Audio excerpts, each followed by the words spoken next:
The Whispering Forest. In a small village in Norway, on the edge of a tranquil fjord, there was a forest called Skogen hvisker, or the Whispering Forest.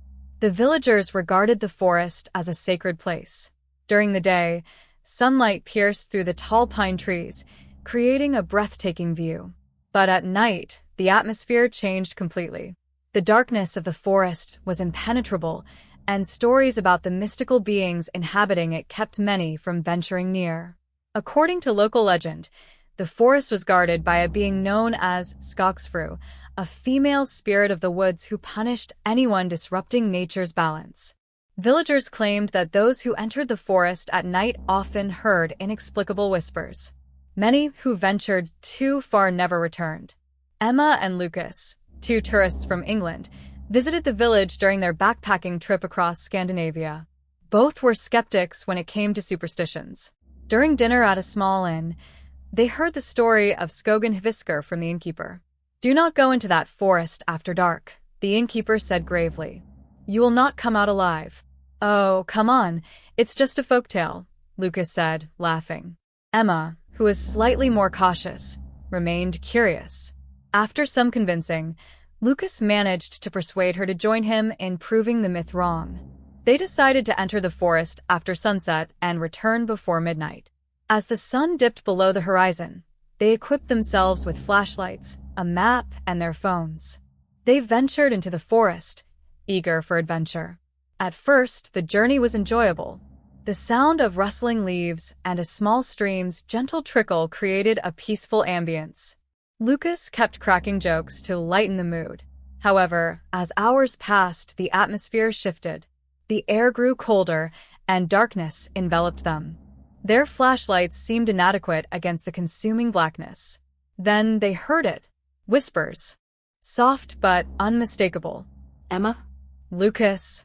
The whispers came from all directions, causing them to exchange tense glances. "What was that?" Emma asked, her voice trembling. Lucas tried to remain calm, but couldn't hide his unease. "Probably just the wind," he replied hesitantly. They pressed on, but the whispers grew louder and more persistent. Their pace quickened, yet the sounds didn't fade. Suddenly, their flashlights flickered and died simultaneously, plunging them into complete darkness. "What the hell is going on?" Lucas muttered, fumbling with his flashlight. It wouldn't turn back on. Emma grabbed her phone to use its flashlight, but the screen only displayed static interference. In the pitch black, they heard a faint laugh, soft and eerie, drifting through the air. It seemed to come from everywhere at once. Emma clutched Lucas's hand tightly. They began walking backward, desperate to find an exit. But it felt as though they were going in circles. Suddenly, they saw a figure in the distance.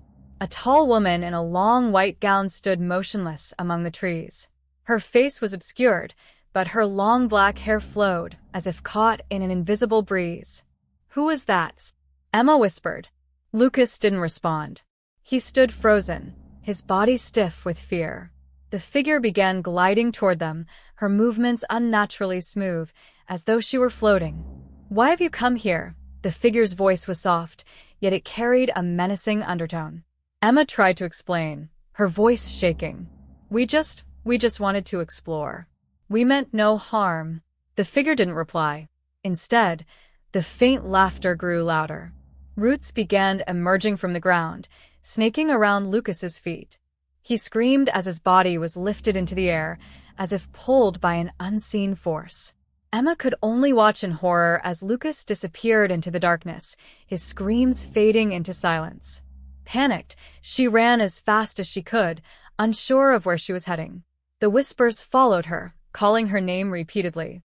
At last, after what felt like hours, Emma stumbled out of the forest. She collapsed at the edge of the village, her body trembling violently. Villagers found her and brought her into the nearest house. When they asked where Lucas was, Emma could only cry silently. The next morning, the villagers searched the forest for Lucas. They found a torn map and a flashlight lying on the ground, but no other trace of him. The forest was silent once more, as if nothing had ever happened. But from that night onward, villagers reported hearing a new voice in the forest.